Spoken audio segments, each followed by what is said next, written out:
Olá, por dentro da política, conversa com o deputado Coronel Camilo, do PSD. Deputado, sempre um prazer conversar com o senhor aqui no estúdio. Uma satisfação estar aqui novamente. TV Assembleia SP, e eu digo para o deputado que conversávamos a última oportunidade no Por Dentro da Política, falando de zeladoria urbana, o cuidado do espaço das cidades.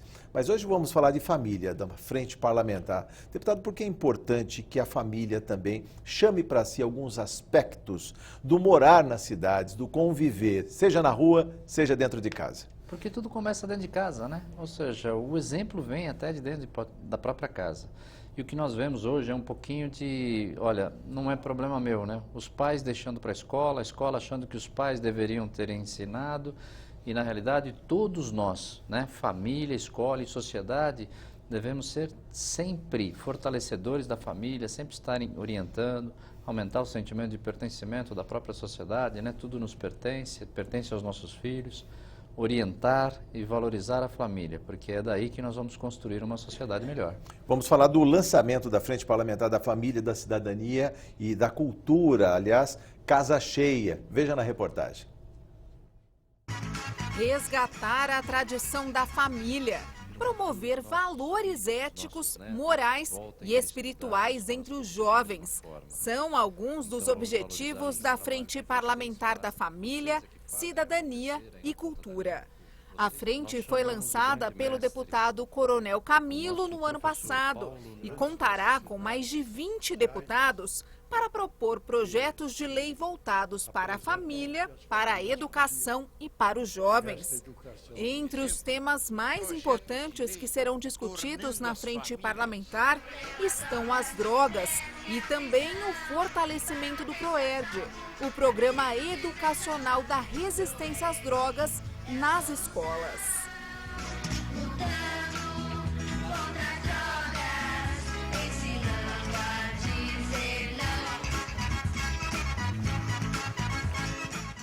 É isso aí, ensinando a dizer não. Mas vamos falar de valores. Acho que é a palavra-chave aí quando se chama a família para um diálogo na casa do povo aqui na Assembleia Legislativa, deputado. Estamos muito carentes de valores, né? A sociedade de uma maneira geral, nós, a família, e o que a gente vê acontecendo, né? Crianças aí, jovens envolvidos com o crime, e às vezes tirando a vida de outras pessoas sem nenhum, né? Sem pensar, né? O que é isso? É falta de valores. É Sim. falta de uma educação forte, é falta de investirmos na formação da personalidade, na formação do caráter das crianças. E é para isso que a gente criou a Frente Família, né? Sim. Da família. Nós trabalhamos aqui em duas, né? Segurança, que eu conheço bem, porque sou oriundo de lá da minha profissão, e família, porque eu sei que nós temos que trabalhar na causa. A segurança, nós vamos trabalhar no efeito. Então, por exemplo, está tendo um problema de segurança, vamos lá, vamos investir na polícia, vamos investir na repressão se necessário. Agora, nós precisamos trabalhar na causa. A causa é a família, é a educação, é incutir valores nos jovens, aumentar o espírito comunitário, o sentimento de pertencimento, o sentimento de não ser indiferente, né? Ensinar para as crianças novamente o que nós aprendemos lá na escola pública. Onde foi que perdemos essa agenda, se isso havia no passado? Eu acho que, defendendo aí a bandeira de que tudo era ditadura, se perdeu uma série de valores, valores de ordem, valores de civismo, de patriotismo, valores éticos, valores morais, né, de pode tudo, que os fins justificam os meios. Isso foi um grande erro. Então se tirou da escola disciplinas como educação moral e cívica, como organização social e política. Aliás, foram varridas com a redemocratização como se fosse parte do entulho autoritário. Exatamente, isso foi um grande erro. Muitas das coisas que existia na escola não foi do período ditatorial, veio de muito antes, né? Ficou-se o vácuo e nessa lacuna entrou o quê? Que na verdade acabou pervertendo uma geração inteira. Se perdeu, né? Na realidade se perdeu, ou seja, entramos numa sociedade onde pode tudo. Isso é um grande erro, não pode tudo, todo mundo tem limite. Se nós queremos viver em sociedade, nós temos direitos, ótimo, mas nós temos deveres. Mas se não há um guarda em cada esquina, em cada quarteirão, uma pessoa que olhe com os olhos do Estado para o cidadão que está ali, de alguma maneira, cometendo algum delito, um crime, isso não deveria estar dentro da consciência dele, introjetado ali? É o que nós chamamos lá no regime militar, né, que eu sou da caserna, de disciplina consciente. Fazer o que é certo não porque alguém vai fiscalizar, fazer o que é certo por convicção, porque se eu não jogo o papel no chão porque vai para o bueiro, vai ter enchente e eu vou ser prejudicado, ou meus filhos vão ser prejudicados. Não vou prejudicar a natureza porque eu estou prejudicando todo mundo. Então essa disciplina consciente, esses valores têm que ser internalizados na criança. E aí que nós devemos trabalhar nisso. Ao mesmo tempo, nós tivemos da saída desse período ditatorial, caminhou muito para o outro lado do pêndulo, né? É como se tudo fosse liberdade para libertinagem, um passinho... Então, nós buscamos a liberdade, mas isso se extrapolou, porque se esqueceu do que vem junto. Assim como nos direitos eu tenho os deveres, na liberdade eu tenho a responsabilidade. Eu posso fazer o que eu quiser, mas respondo pelos meus atos. Eu tenho direito, né, a ir à escola, mas eu tenho o dever de estudar, de aprender, né? E o que é mais importante, né, se a gente puder resumir tudo isso, é simples assim. O direito de um acaba onde começa o direito do outro. E isso se ensina, inclusive, dentro de casa. E na Bíblia, inclusive, né? Mas e não é só dentro de casa também. Muitas vezes a escola fala, não, tem que ser lá, não. A escola tem que continuar ensinando. A escola tem que continuar impondo limites às crianças, aos jovens, quando for adulto também, porque eles vão viver numa sociedade que tem regras. Mas por que a família se eximiu deste poder pátrio de educar? Eu lembro, inclusive, uma reportagem com uma supervisora de ensino na cidade de Jaguariúna, e ela fala que começa lá na creche. Ela diz que a creche é uma parte do aprendizado. A creche não cumpre só uma função social de tirar criancinha que não tem pai e mãe da rua. Mas ela diz assim, esse caráter educativo. E ela diz que hoje as pessoas levam as crianças na creche achando que a creche tem que ensinar os valores. Ou seja, a família abdicando do seu dever de ensinar, educar. Então, nós temos que chamar todos à responsabilidade. Nós temos que chamar os pais são responsáveis. Ponto. Isso está na Constituição, inclusive, que a educação, exatamente. A família é partícipe. Depois a escola tem que continuar. Então hoje o que a gente vê é um jogando no outro. Essa supervisora de ensino chegou a dizer que os pais estão terceirizando a educação dos filhos. Exatamente, é isso que Estão está delegando acontecendo, poderes, né? Para terceiros. Vou dar um exemplo, né? E faço aqui um agradecimento agora ao vivo, né? A minha mulher Silvana. Nós fizemos uma opção. Soubemos né, eu tive filhos na sequência, 3 filhos, então não dava para a gente pegar e delegar isso para uma outra pessoa. Ela fez a opção de parar, trabalhar num determinado tempo para cuidar das crianças, né? Isso foi uma grande coisa que nós fizemos lá, uma grande opção. Mas independente disso, os pais podem trabalhar, eles podem deixar as crianças na escola, é ótimo que fique na creche, brinca com outras crianças, sim, vai aprender um pouquinho convivência, mas assim, não pode tudo. Eu não posso, como pai, por exemplo, quando o professor der uma bronca no meu filho, né, eu lembro quando eu era criança, eu aprontei na escola, a gente ia para a diretoria e quando chegava em casa, né, o pai ainda falava, você fez isso, então vai ficar de castigo. Hoje não. Hoje uma professora às vezes chama atenção, nada demais, por um erro da criança que tem que ser corrigido. No dia seguinte, a mãe vai lá tirar satisfações com a professora. Perde-se o princípio de autoridade? Tira a autoridade do professor. E de autonomia também. Voltamos à questão dos valores. Então, nós temos que ter, eu sugeri, na Prefeitura de São Paulo, estou sugerindo aqui na Assembleia Legislativa para o secretário estadual hoje, né, o doutor Nalini, grande amigo, né, o doutor Nalini que veio do Judiciário, para que se tenha uma disciplina nas escolas chamada cidadania. O que eu quero mesmo é incutir valores. E não adianta falar que está transversalizado nas outras disciplinas. Deveria estar, mas a gente sabe que não está. Deveria estar. Então tem que ensinar valores, tem que ensinar respeito, tem que ensinar que ele tem que respeitar o próximo, que ele tem que respeitar o pai, que ele tem que respeitar inclusive as crianças mais jovens, os mais velhos. Eu não digo que tem que ser reverencial, como era no passado, chamar todo mundo de senhor, como era o meu caso, né? Meu pai é falecido, mas eu nunca consegui chamar meu pai de você. Talvez não precise isso, meus filhos não me chamam assim, mas não deixam de ter respeito por mim. Então o que nós precisamos é internalizar valores. Eu acredito que nós temos que desenvolver isso naquela fase inicial da escola, ou seja, até o 5º ano mais ou menos, que é onde trabalha o ProERD, que nós vamos falar daqui a pouco. Então, vamos falar sobre isso ainda, mas eu lembro aqui as imagens da reportagem da Viviane Cesarino sobre a sessão solene, lançamento da Frente Parlamentar. Havia muitas famílias. Muitas famílias policiais também. Como conclamar as famílias policiais para essa tarefa? Olha, as famílias policiais, eu falo assim com muito orgulho, né? O militarismo, quer queira ou não, ele acaba desenvolvendo esse sentimento de ordem, sentimento de respeito, dentro de casa, inclusive. De irmandade e congraçamento? De irmandade no bom sentido, né? Ou seja, de você saber que você pertence a uma grande família, além da sua casa, você pertence a uma grande família policial militar. Nesse caso, inclusive dos militares, queria até fazer um adendo, né? As escolas que estão se dando bem hoje no Brasil, muitas delas estão querendo buscar, né, a organização militar, não o regime militar, de bronca, disso, mas assim, de organização, de ordem, de respeito.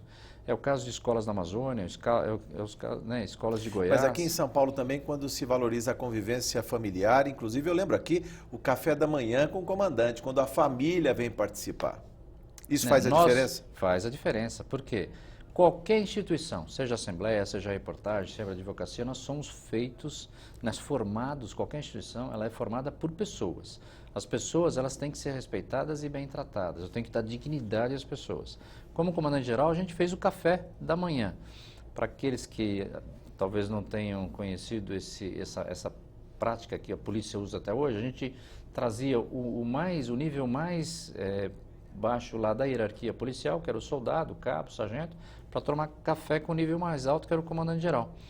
Para dizer exatamente, nós somos iguais, né? Nós somos iguais. Por acaso, família eu sou respectiva, né? Também desse praça para tomar café com o comandante, inclusive mostrar bravura, mostrar um ato de reconhecimento do comando. Nós fazíamos questão de reconhecer e agradecer o policial na frente da sua família, pelo valor que tem da família. Sem a família, nós não conseguimos fazer muita coisa. Até conseguimos, vai ser muito mais difícil.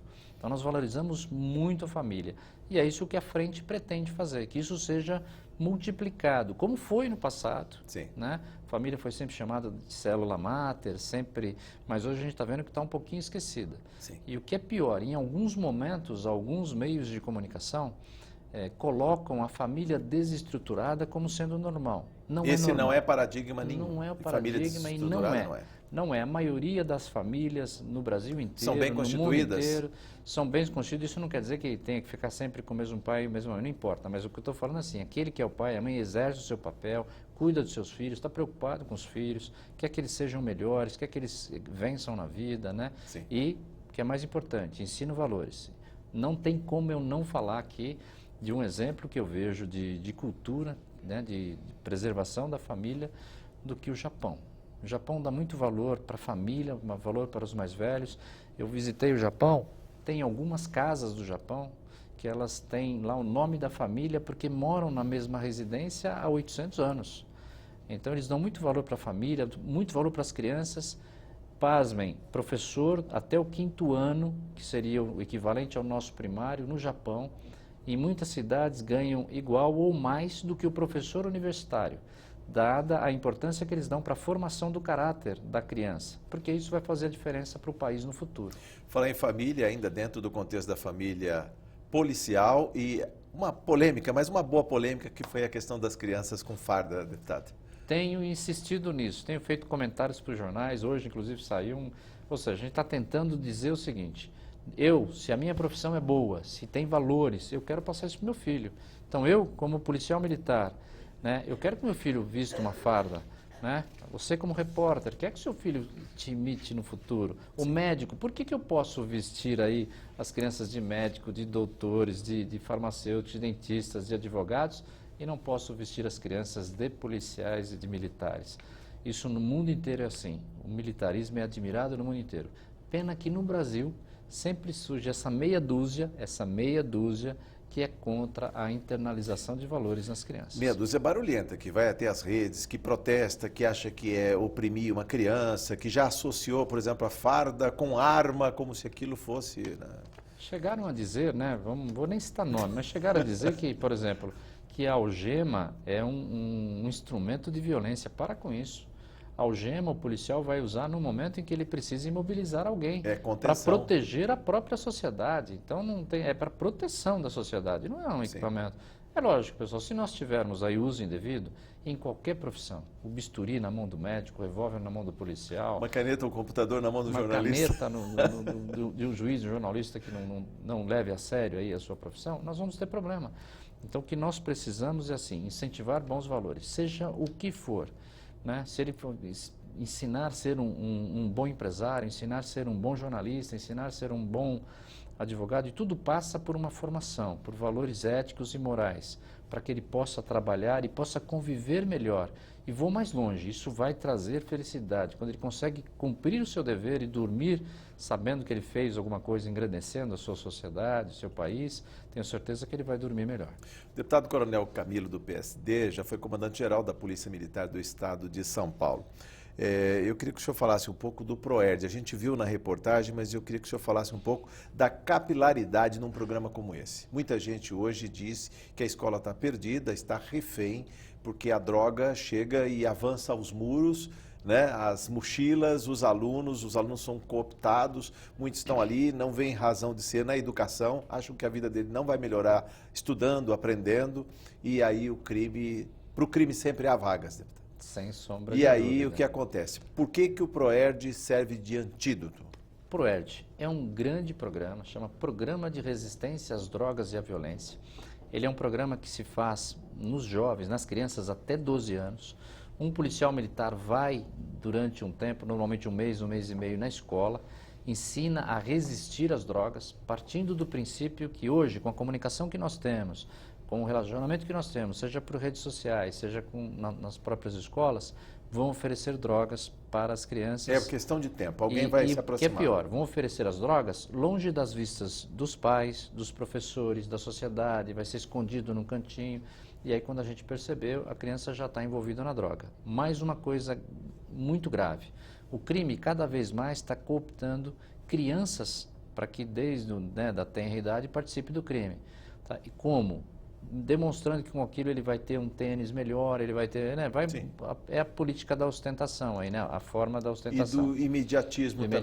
Então o PROERD é um programa que já treinou no estado todo, perto, mais ou menos, meu comando estava 6, deve estar mais ou menos perto de 8 milhões, 9 milhões de crianças, e essas crianças são ensinadas a resistir às drogas. Então, uma criança que fez o PROERD é mais difícil, não digo que é impossível, mas é mais difícil de alguém convencê-la a utilizar, a passar drogas, porque ela sabe o que é. E elas também servem de elementos multiplicadores, porque elas acabam observando o colega do lado, que é da mesma geração, mora na mesma rua, tem um comportamento parecido. E vou mais longe, as crianças, só existem duas formas da gente, vamos dizer assim, educar o adulto quando ele não teve a educação necessária. Uma é através da punição. Então, a dor. A outra é através dos próprios filhos. Sim. Quando o filho fala, pai, não pode, você passou no farol vermelho, não pode passar no farol vermelho. Então isso aí ele acaba educando os pais. E a droga é a mesma coisa. Muitas vezes a criança do PROERD leva para dentro da residência a primeira informação sobre as drogas. Informações até que os próprios pais não têm. Então é importantíssimo isso. E mais uma vez, trabalha na criança, internalizando valores. E o que é mais importante, junto com o PROERD, além de ter o problema da resistência, a forma de se enfrentar as drogas pela resistência, vai um policial militar fardado. Isso também causa uma aproximação do jovem com o poder público, através da polícia militar, através de alguém que representa a lei. Isso é muito importante. Em alguns bairros segregados, nos arrabaldes aí das cidades, nas periferias, às vezes a escola é o único ponto visível do Estado, porque não tem hospital, não tem delegacia, não tem, quer dizer, a escola é o centro, irradiador ali dessas ideias. Sem sombra de dúvida. E aí que vai um recado aí para os pais que estão nos ouvindo, participe da escola, participe da associação, vá ver o que seu filho está fazendo, ajude a escola a melhorar, que na realidade que o nosso repórter falou exatamente isso, o nosso entrevistador. Tem alguns lugares que não chega, o poder público demora a chegar e às vezes não chega. Às vezes só tem a polícia quando tem alguma coisa errada e a escola daquele bairro, Então precisa participar. E o PROERD, volto a falar, é um programa campeão, não é só em São Paulo, isso foi para toda a polícia do Brasil.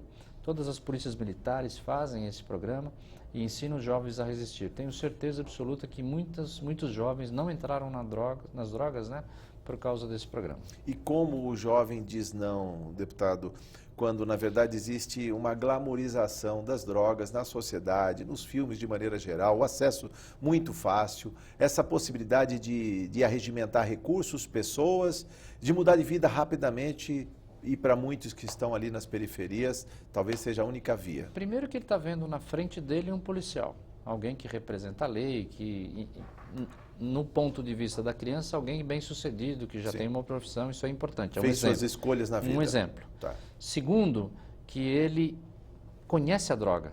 O grande problema dos jovens é que eles não têm contato, né, com a droga e que só vão ter contato diretamente com o traficante. Então o ProERD tem que chegar antes. Então tem que chegar antes. A antecipação é um trabalho forte, é uma estratégia do ProERD. Eu tenho que chegar para a criança, explicar o que é droga, para quando alguém for tentar fazer com que ele use a droga, ou que ele trafique, ou que ele leve para alguém, ele saiba o que é. Sim. E hoje o que acontece é assim, muitos entram sem saber, quando está sabendo já está envolvido com a droga. Então isso é o importante, conhecer a droga. E é o ponto de sucesso do ProERD. Como foi para o senhor, para o seu mandato em especial, esse contato com as famílias aqui, quando do lançamento da Frente Parlamentar, a repercussão que isso teve depois? O senhor que caminha, que anda nas ruas de São Paulo, que conhece os bairros, já foi vereador, inclusive, nessa cidade aqui na capital, é muito receptivo com os consegues. Eu queria que o senhor falasse um pouco do espraiamento, da capilaridade, porque a Frente Parlamentar não é só o lançamento aqui, tem mais 20 assinaturas. O que ela pode fazer para modificar a vida das pessoas, para melhorar a vida das pessoas aí fora, deputado? Então, a Frente da Família, a gente tem trazido discussões, além de propor projetos de lei como esse que a gente está tentando aí com relação ao ensino, nós também trouxemos os consegues. No mesmo dia, os consegues vieram. Os consegues são os Conselhos Comunitários de Segurança, visando inclusive dar capilaridade a essas questões dos valores. Os consegues, eles têm um por distrito, você no seu bairro aqui da capital ou no estado todo tem o seu consegue. Ele é formado por um policial militar, um policial civil, membros da comunidade, muitas vezes da prefeitura, da Guarda Civil local, e eles discutem questões ligadas à segurança, mas não só ligadas à segurança. Sim. Mas especificamente nesse caso aí do ProERD, também nós estamos usando os consegues para multiplicar isso, né? E você, só para não perder a oportunidade, se você na sua escola quer ter a atuação do ProERD, procure o comando da polícia local, faça lá uma solicitação, dentro do possível tem policiais que vão lá na escola ministrar o ProERD. Estamos tentando também com o secretário da Educação para que esses policiais possam, a exemplo do que foi feito com a Operação Delegada, que os policiais possam receber, inclusive no horário de folga, aqueles que quiserem, para ministrar aulas nas escolas do ProERD. Porque aí seria uma forma de a gente multiplicar o braço, né? Porque às vezes não consegue fazer numa escola por falta de policiais para estar naquele momento lá fazendo. Sim. Então é dessa forma. A capilarização ela está se dando não só pelas escolas, de uma maneira geral, pelos batalhões da Polícia Militar no estado todo, mas também usando uma grande força da comunidade, que são os Conselhos Comunitários de Segurança. Em 2 minutos para encerrar nossa conversa, o mandato tem feito articulação, inclusive dos consegues, levando esse conhecimento, essa expertise para todos os bairros, porque em termos de segurança parece que há muita coisa por ser feita, deputado. Na realidade, assim, vou dizer para você, morador aqui do estado de São Paulo, nós estamos com os melhores indicadores da história de São Paulo, mas a sensação de segurança é muito ruim. Sim. Por quê? Porque nós precisamos valorizar as boas ações. 15 mil ocorrências por dia atende a Polícia Militar. Por Sim. dia. 15 mil vezes uma viatura atende o cidadão. E só aquela que dá errado que sai na mídia, que sai, né, que tem repercussão. Então nós temos que aprender a valorizar, como tem saído na mídia aí alguns casos positivos. Sim. Nós temos que mostrar mais a ação positiva da polícia para que a sensação de segurança se modifique. Ou seja, mostrar as ações exitosas. E como é que isso é possível se fazer se existe um bombardeio diário, principalmente nos programas aí à tarde, mostrando pessoas sequestradas, mortas, tudo de ruim. Bom, parece que acaba todo caindo. Mundo pode fazer um pouquinho, né? Sim. Cada um pode fazer a sua parte. Primeiro você, conheça o policial do seu bairro, conheça a delegacia do seu bairro, fale com o policial do seu bairro, né? Elogie, reconheça o trabalho. E nós aqui, né, tanto políticos como sociedade, cobrar esse reconhecimento das autoridades, do governo do estado, né, do governo federal, na modificação das leis, né? Por exemplo, aumentar a questão do pancadão aqui, a gente já teve a oportunidade de falar sobre isso. Nós temos que fazer leis que melhorem a segurança e dar visibilidade às boas ações. Isso está faltando. Todos podem colaborar. E é possível sempre dialogar com o mandato, com essa Casa de Leis, trazendo sugestões, deputado? Olha, não falo aqui em meu nome de todos os deputados. A Assembleia está aberta a todos os senhores. Tem lá no site da Assembleia todos os endereços dos deputados, telefone, e-mail. Procure o seu deputado, participe, exerça a sua cidadania. cada um fizer um pouquinho, a gente vai melhorar, com certeza. Eu tenho um lema, sempre é possível fazer mais e melhor. É uma questão de cada um fazer a sua parte e cobrar do poder público que faça a sua. Deputado, muito obrigado por sua entrevista. Volte mais vezes, a TV Assembleia SP está sempre aberta aqui ao diálogo. Eu que agradeço, uma satisfação e meu gabinete está à disposição. Muito obrigado. Eu conversei com o deputado Coronel Camilo, do PSD. Você ficou por dentro da política. Muito obrigado por sua audiência.